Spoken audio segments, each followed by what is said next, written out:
Zakladi naše dediščine. Zakladi naše dediščine.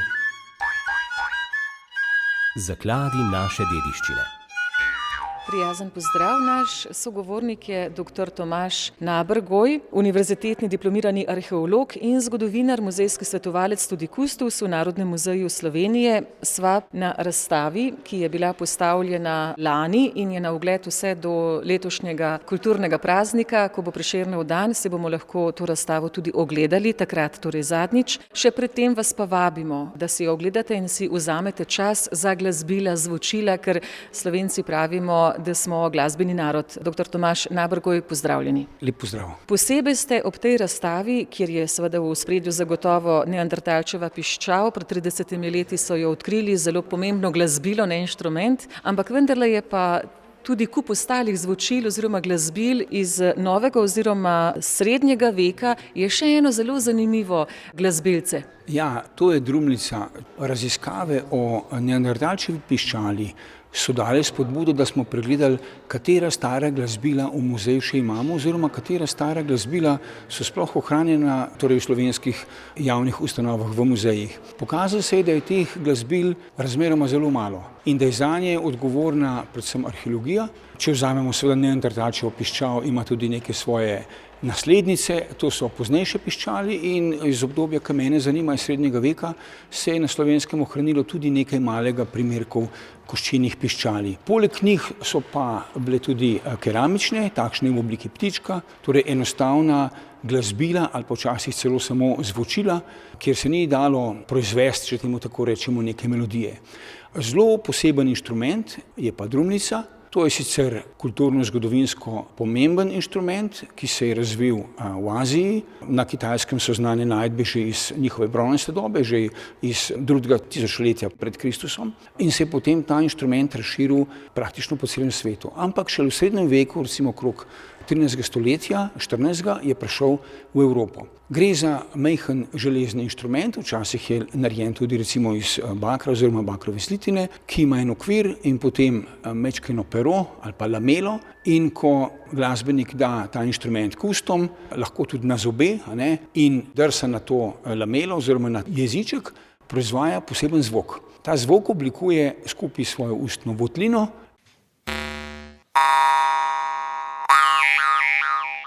In velja pač ta inštrument za praktično enega najbolj razširjenih v srednjem veku, predvsem med recimo ne tako premožnimi sloji, Ima posebno veljavo v pregledu inštrumentov od 16. stoletja naprej, se pravi kot lamelofon inštrument, takšen z lamelo, z jezičkom. Za nas je pa zanimiv zato, ker je bil tudi ljudski inštrument na slovenskem ozemlju. Imamo v Narodnem muzeju eno zbirko drumlic, 14, ki so bile najdene v Ljubljanici, so ena prav posebna skupina najdb, dobro ohranjene, potem so pa še 3, ki so bile najdene na drugih najdiščih. Tista, ki je za nas najbolj zanimiva, drumlica z otoka pri Dobravi, z najdišča, kjer je nekoč obstajal srednjeveški trg Gutenberg. In ta trg, ki je živel od 12. do 15. stoletja, je bil potem uničen.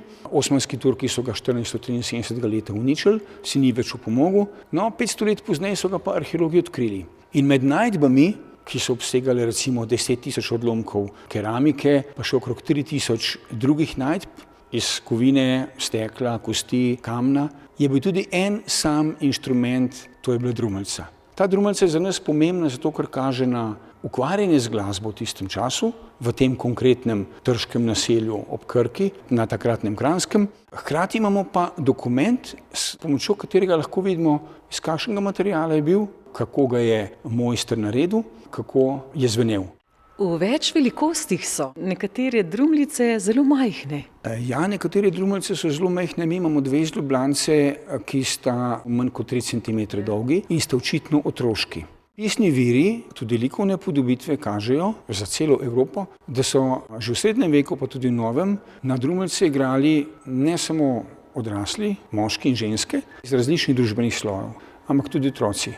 So te arheološke najdbe pokazale ne samo navzočnost takega glasbenega inštrumenta v nekem konkretnem okolju, recimo v mestu, v samostanu, nekaj malega tudi na podeželju, ampak da so pokazale tudi trgovske poti. Zato, ker so se določene drumeljce enega tipa našle potem recimo na drugih koncih. Zato so pa arheološke najdbe pomembne, ker če vzamemo druge vire, drumeljce praktično torej niso nikjer zabeležene. Ni jih recimo na gotskih freskah, ki so sicer odličen vir posebej za pozno srednjeveško glasbo pri nas. Ni jih recimo v pisnih omembah, če vzamemo recimo Pavla Antonina, furlanskega humanista, ki je ob koncu 15. stoletja potoval po Kranjskem, Koroškem in Štajerskem in je opisoval kot kancler ogleskega patriarha, kot pisar škofa na njegovih potovanjih, kaj vse je tam videl in doživel.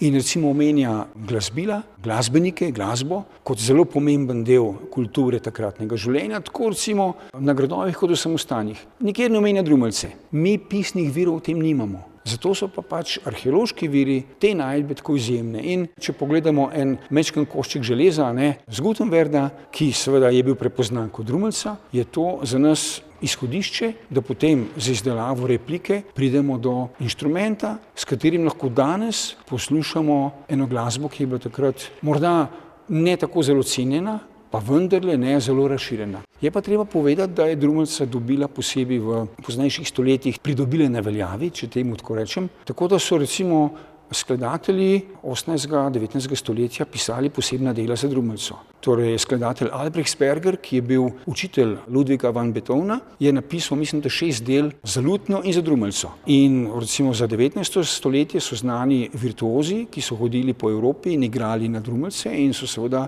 igrali, to so bili taki mojstri, ki so seveda znali recimo na 2 drumeljci hkrati igrati. Eden je pa znal uporabiti recimo 8 drumeljc, ki jih je imel vsako seveda intonirano posebej, in jih je potem menjaval in seveda izvajal bravorozne melodije oziroma skladbe. Tako da je drumeljca postala kar cenjeno glasbilo, ne glede na svojo preprostost, in je doživela recimo v 20. stoletju neko pravo renesanso. In v današnji dobi poskušajo ljudje ta inštrument uporabiti na različne načine.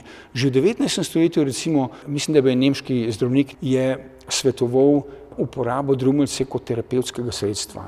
No, še več o drumljicah, pa seveda na omenjeni razstavi, s katero res pogledamo nazaj 60 000 let v prve vidne arhive glasbenega ustvarjanja. Ustvarjalci te razstave si želijo, da bi se ne samo neandertalčeva piščal, ampak tudi druga stara glasbila bolj usidrala v zavest kot en izjemen del naše dediščine tega ozemlja. Tako da bo ta razstava prenesena po 8. februarju v Cerkno, vendar pa upamo, da je neko izhodišče, neka spodbuda, posebej zato, ker tukaj ne gre samo za predmete, ampak gre seveda za tisto, kar so bili ljudje sposobni z njimi proizvesti, izraziti, zaigrati tako ali drugače, in inštrumenti, ki so recimo razstavljeni pri nas, so en vir za to, kar mi v bistvu hočemo, kar si želimo spoznati, to je pa glasba in njen pomen za človeka in kulturo. Dr. Tomaž Nabergoj, najlepša hvala za opis, pa več na razstavi v Narodnem muzeju. Ja, hvala lepa. Vabljeni k nam do 8. februarja.